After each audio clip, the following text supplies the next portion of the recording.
Shoutout po, kamusta po kayo dyan sa Pilipinas? Okay lang po ako dito sa Dubai.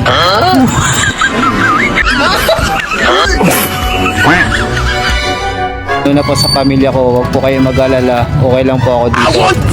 Masyado mainit dito ngayon sa Dubai. Grabe, tis-tis lang muna, nakaka-uwi din. Miss ko na kayo dyan. I love you all.